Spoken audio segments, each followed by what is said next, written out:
Hello, it's Dr. DeBord, and I'm going to cover the second half of the chapter on development. I'm outside today because I wanted to change the pace, so hopefully we'll learn something today. Okay, so that's not moving. Let me see if I can get that to move.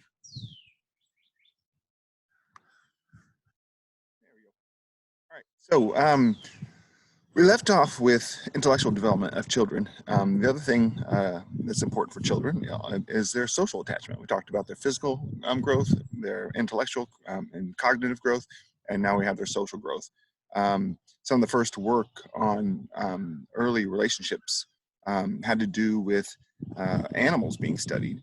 And actually, this was a horrible experiment that psychologists did with these poor baby monkeys, took them away from their moms, and then gave them the option of being with a poorly constructed model of a mama monkey made of wire, or one that was wrapped in like a towel, like in terry cloth. But the one with the wire had a bottle on it. And researchers hypothesized that the baby monkeys would spend all their time with the model that had the bottle on it because it wanted fed. And that was definitely not the case. It spent all of its time on the one with the warmth, with the towel, because it provided touch comfort. And I don't know why it took that long for researchers to realize, like, oh yeah, that's kind of important for babies. We know now that, I mean, the more babies are touched when they're infants, the better off they are. If they're, especially premature infants, if they're massaged on a regular basis, they digest food faster, they develop their brains faster, all sorts of good things happen. One way that attachment has been looked at is basically almost coming up with two different styles. Well, there's actually almost a little bit more than that, but the two basic styles are secure and insecure. And you can imagine what secure is. Secure is feeling close to and able to trust others. And what we find is that about over half of infants have a secure attachment, whereas the other half have what's called an insecure attachment. They studied this with toddlers in what was called a strange situation experiment, where they had new moms, or relatively new moms, bring in their 3 or 4-year-old toddlers and in the strange room, and the kids were sat down. The toddlers were usually like scared initially, but there were toys on the ground, and so the kids would usually go play with the toys. They had the mom leave the room, the kid would get upset, the mom would come back, and then they wanted to gauge to see what happened to these toddlers. What they found is 60% of the toddlers would rush to mom and touch her as like a home base, like, oh, good, you're back, and feel comforted, relieved. And then they would go off and explore some more and play with the toys. That's actually a good sign. I mean, to be able to realize there's a trusted home base one can return to and then go explore new situations, that's healthy for creativity and independence. But about 40% of the toddlers responded in a different way. Some actually slapped at their mothers, go in an angry way. Some ignored her and just said, like, huh, well, you never can tell what she's going to do. And they realized that oh, this is a sign of not good attachment between a toddler and its mother. Now, the good news is that kids are not doomed to their early attachment style. As we grow older and we develop new relationships with people, if we find others that are trustable, secure, dependable, solid, we can shift from a more insecure attachment to a more secure attachment. Part of what that influences attachment style is the type of parent you have. Here we have 4 different types of parenting styles. You might be familiar with some of these. To just say that a parent just fits neatly into one of these 4 categories is probably a misconception, because there's probably a little dash of several of these in most parents that I know. But we've been able to identify 4 major styles that seem to have recognizable outcomes. And these 4 styles vary on how warm they are with their kids and how much control they impose over their kids. Now, 2 of these titles sound very similar. Authoritative has a V in it, so that means very good. And it's actually pretty high on its warmth and just medium ground in terms of control. With authoritative parents, if a kid acts up and there's consequences, the parent explains, here's why I'm doing this. This is why this is important. This is what I'm thinking about. So that when the kid goes out on their own, when they're about to approach a strange situation, they can say, oh, no, wait, I have my own internal dialogue that I internalized from mom or dad, and I have that in here. I know why I would or would not do this. That's why it's a good parenting style. The authoritarian parenting style is what has an N on the end of it, you can see, and that's known as the no, no. And it basically, it's like, it's low on warmth and high on control, and says no because I said so. In that situations, you don't get kids developing an internal dialogue about why they should do what they do, and they don't trust their own judgment. Two of the worst are the permissive and indulgent. You just get brats with permissive. It's like, do whatever you want. They can be high on warmth, but there's no control, and kids become entitled and narcissistic. The neglectful is probably the worst, obviously, with the parents not involved. And I mean, you can have just some really serious problems with depression and anxiety in kids that have severe neglect. I'm going to talk a little bit about adolescence and some of the physical developments that happen there. One thing we know about is that the younger generation is maturing physically faster than like my generation did. It's a lot of questions about why that is not clear. Some argue that perhaps it's these plastics that are in products that imitate estrogens that typically may make females develop faster than they used to.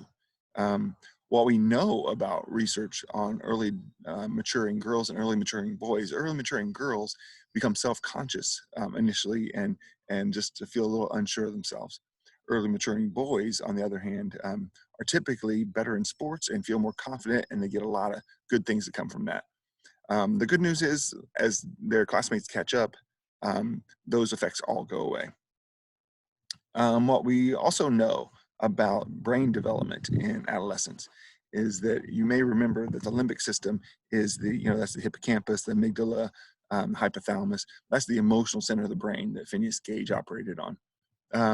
But do you remember that the frontal cortex here, that is the part that's responsible for managing your feelings, controlling your emotions, and making sound decisions and projecting yourself into the future? What we know is that the connections between the frontal lobe and the limbic system are not complete until about the age of 23 or 24. So especially during middle adolescence, when the brain is getting a hormone bath every day and there's not good connection between the frontal lobe and the emotional brain, it's easy for adolescents to be impulsive and emotional and have their emotions go up and down and up and down. And that can be a very challenging time for a lot of kids. This is another model. I'm not going to talk about every stage in Erickson's model. I ask you to study this for the test we'll have on Friday. But you can see here in adolescence, the social issue that adolescents have to deal with is figuring out who they are. I don't know if you remember earlier in your life, if you thought about, am I a band person? Am I a jock? Am I an athlete? Am I a geek? So figuring out where you belong. Who you are, what your values are, who you identify with, who the other people you identify with. And basically this is what Erickson called identity versus role confusion. Only when you figure out, for the most part, who you are you then capable for the next step, which is young adulthood, which allows you to form an intimate relationship with other people. And that is that young adulthood intimacy versus isolation. Are you going to be able to trust others and get close to others? And really only when you know yourself can you do that. Let's see, also during, as we grow up through adolescence, we gain the capability of empathizing with others, recognizing what it feels like to be in another person's shoes. There's research now to indicate that the human brain has mirror neurons, which when I watch you doing something, the same neurons that would be active if I were doing it get a little bit activated. And so this is fairly recent research. It's like, oh, this may be the basis for empathy that we have with others. There is a model on morality related to this kind of empathy talked about. A guy named Kohlberg came up with this. Read about that in your book, but I'm not going to talk about that today.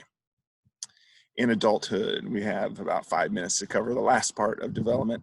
What we know is that physical performance peaks for people around the age of 20, and then you just get reductions in strength, reaction times, and senses. Actually, if you look at these three charts here, what you see is that there's kind of a plateau or even spot for how well one can see, how well one can detect different odors and smells, and hear correctly. But then there's a fairly sharp decline around the age of 70. That's tough for older adults, obviously. It's also associated with car accidents. And you can see in this chart, fatal accidents really take a spike around the age of 70. And that is because reflexes are slower. And it's kind of a hard conversation to have. I don't know if you've ever had that conversation with a grandparent about maybe not driving anymore, but you're talking to someone who's had their independence for most of their life, and that's being challenged. That can be a really difficult thing. Also, for older adults, you see here middle adults between like 40s and 60s, there is the challenge of feeling generativity versus stagnation. And what that means is like, have I been generating, or am I involved in a meaningful career or a meaningful life? Some people get generativity. That means they're generating positive things for the future by having kids and raising kids. I don't have kids. So you can probably guess one of the ways that I have that is through teaching. So I'm watching my students learn, get excited about stuff and grow is exciting for me. Also, in adulthood, they've been able to divide intelligence into two different categories. One is called fluid intelligence, the other is called crystallized. Crystallized is just accumulated knowledge. Obviously, adults have more than that.